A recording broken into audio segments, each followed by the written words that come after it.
Hey everybody, Reed Felton with Accelerated Fastening here.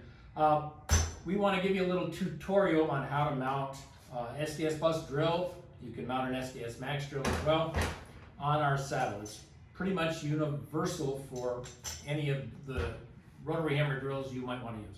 So when you get the saddle, this is what you'll get, all right? This one happens to have a depth stop mounted to it. First couple things you're going to do is take this U-bolt out. I just have these nylock nuts hand tight for speed at this point in time. Remove that. Then we have what we call these V-blocks here, okay? And there's a adjustment mechanism which adjusts this drill out like this and back. And that's these two bolts. But we're just going to remove these two V-blocks by loosening these two bolts. There's one, there's the other one. So now we've got the V-block all independent, and I want to put it on the drill itself. So important to note, these two threaded holes here and here have to be facing down, okay, or away from the battery side, if that's the way you want to think about it. So I'm just going to snug these up. I got a 50-50 chance of getting that one right. We'll see what happens. Maybe it's my day to buy a lottery ticket, maybe. Who knows?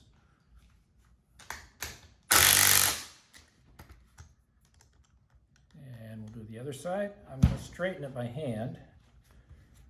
It's a little clumsy. If you had a vise or somebody else to help you hold it, might be helpful.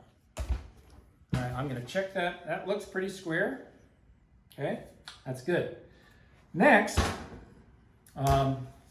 we need to check this for length. Now, again, to save a little time, I have already adjusted this saddle for length. But to show you how to do it, we've got some slots here and here. On the other side, we've got 1, 2, 3, 4, 5 different drilled and tapped holes. So you can pick a combination of holes and slots to adjust this for a different length drill. That's how that works. Alrighty.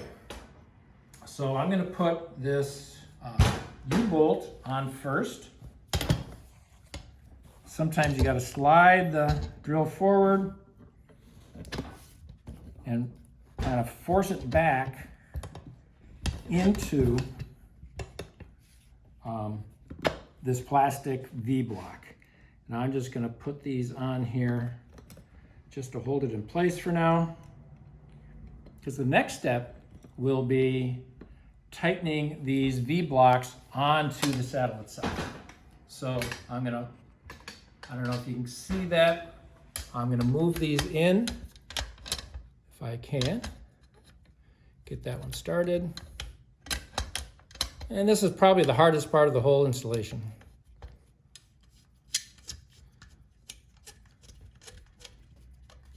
All right, so that is secured. And I'm just going to look and see, is my drill, how's the drill sitting? Does it need to go that way or this way?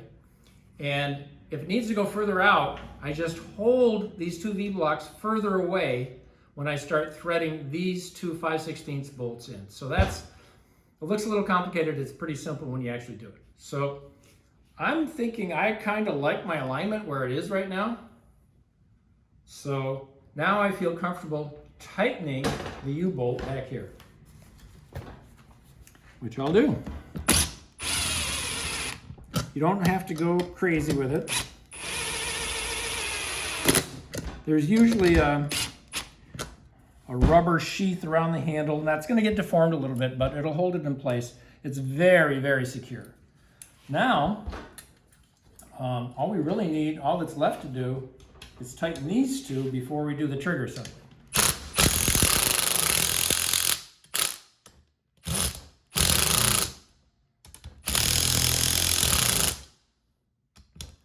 And that's fine.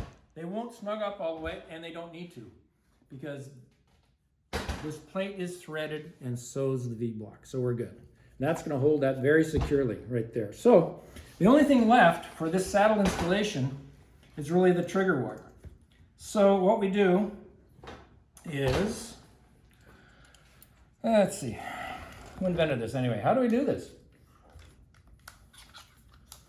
We bring it around and through underneath this. And we've got a little sheet metal clip that you slide this under, and there's a little slot in there. And what we're going to do is tighten that up. There we go. Like I said, there's times when it'd be handy to have an additional hand. There we go. Oh. So what we want to do, and I'll try to show you, is this needs to come all the way down, because when the trigger wire pulls it, okay, this won't slip off. So we've got a little set screw right here. So we'll pull that out like that, tighten that set screw. Now the trigger wire won't fall off the trigger. And that's how that should look, with your loop up here and any slack taken up here. And you're good to go. Nice and square, nice and straight. You should be able to get the drill in so it's on axis with our ratchet pull. Hope that was helpful, folks. Thanks so much.